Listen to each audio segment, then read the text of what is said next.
Off-season workouts are underway for the Cowboys and Saints. Lots to get to on both of those teams with the NFL draft coming our way next week. We're so glad you're with us today. Dan and I are here. We're celebrating an incredible finish in the Masters tournament. Dan, pull it. Yep, there we go. I've got my Masters bracelet and earrings. Play it or win it. Congratulations, I loved it. It was exceptional. Mina Kimes, Adam Schefter, joining us, of course, for the hour. Let's begin with the Cowboys, you guys. The Cowboys have had a lot of turnover this offseason. Mike McCarthy is out. Brian Schottenheimer, the new head coach. 9-time Pro Bowler Zach Martin retired, and DeMarcus Lawrence left for Seattle after 11 seasons in Dallas. The Cowboys brought in Dante Fowler Jr. and Solomon Thomas to help on the defensive line and traded for corner Kyer Elam. They also brought in running backs Javonte Williams and Miles Sanders. But Adam, let's start with Micah Parsons. He's one of the constants with this Dallas team, but he's entering the final year, of course, of his deal. What more can you tell us about where things stand with him and Dallas?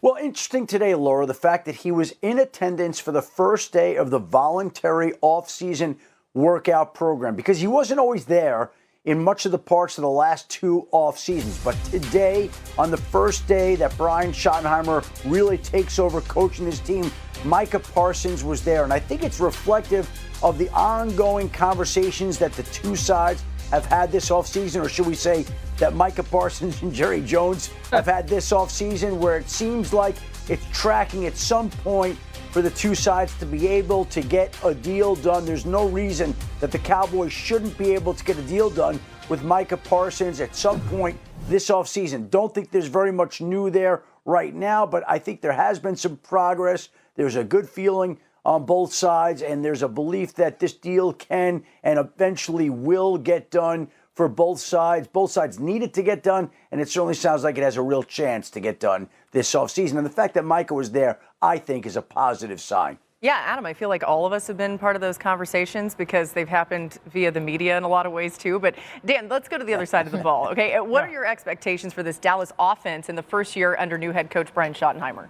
I think it looks-wise will be a 180 to what we've seen with this Cowboys offense be under Mike McCarthy. Much more modern. At least if you go back to the time that Brian Schottenheimer last was a play caller in Seattle, a lot of the modern elements that we talk about with offensive football, the play action percentage of 3 wide receiver sets, and then the use of motion. I actually want to see that motion go up. Now, if you look all the way at the bottom, that's the one thing that I do believe has to change just a little bit, is they ran the football on design runs more than half of their first downs. And modern football, the best down to throw the football on is first down. So if he could take some of those schematic things that were in Seattle and maybe deviate a little bit to just such commitment to running the ball on first down, I like a lot of what at least his past shows for what this offense can become.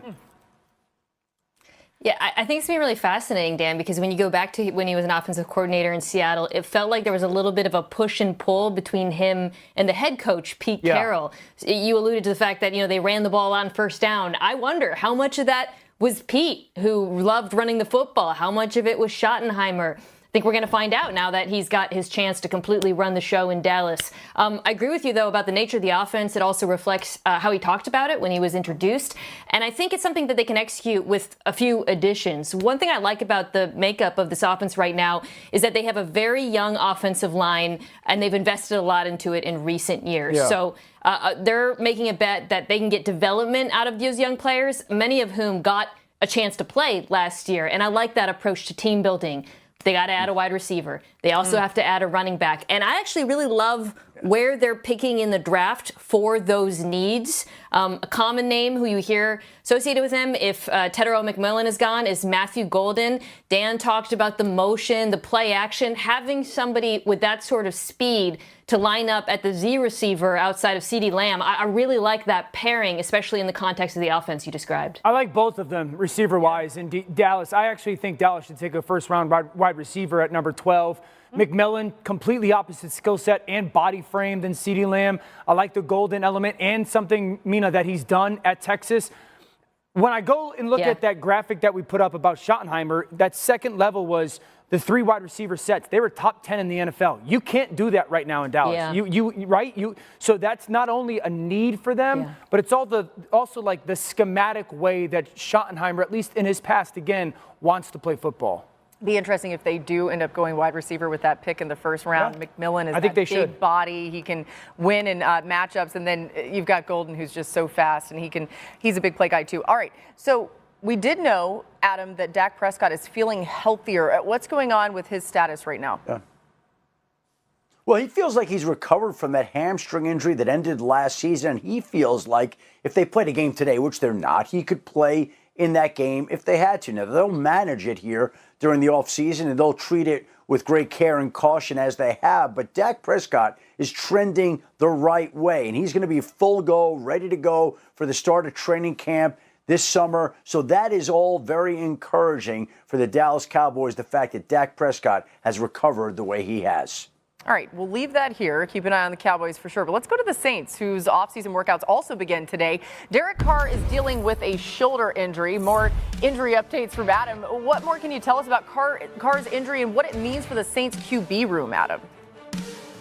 Well, this is something that the Saints have known about for a while, and it's something that bothered him last season. But now it's come out that maybe he is facing the prospect of having surgery that could derail a major, if not all, of his 2025 season. It's a peculiar situation. It seems like there's a lot going on here. There's more than we've heard so far, and we're waiting more details to come in about this particular situation. But if we go back and look, it seemed like there was some issues between the Saints and Derek Carr in trying to get a new contract done. Then they get the new contract done. Now there's conversation, speculation about whether the Saints would be drafting a quarterback. Carr is going to the last year of his deal. It just seems like there's a lot of things going on here right now, more unknowns than known. What's known right now is Derek Carr has a shoulder injury that he's had. He could miss time.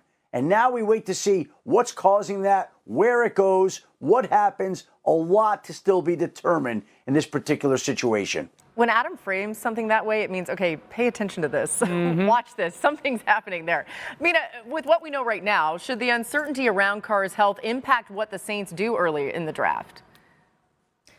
No, absolutely not. If they loved one of the quarterbacks enough to draft him with Derek Carr, go ahead and take him. But Derek Carr's injury shouldn't make them reach for a quarterback or change their mind. It really comes down to how they evaluate those two players, Shedeur Sanders and Jackson Dart, after Cam Ward, who's going to be gone by then. And I'll add this, Stan, a concern of mine with the Saints taking a quarterback is this team is very far from being a quarterback away, and I would worry a little bit about a young quarterback being thrust into action. To my eye, they need offensive tackle, wide receiver. You know, Chris Olave's got his injury history on that side of the ball. You could add running back as well behind Kamara. And then on the other side, all three levels, they got to get younger and faster. So, look, if they really love one of the quarterbacks, you take the quarterback because who knows when you're going to get another chance. But I'm just saying I would be a little bit wary given the state of this roster. So my initial point was going to be, does Kellen Moore want a running quarterback? But I do think it's worth having a conversation around the talking point of you only draft them if you love them. What happens if you really like them? You know, there are quarterbacks that are just good players. And if teams are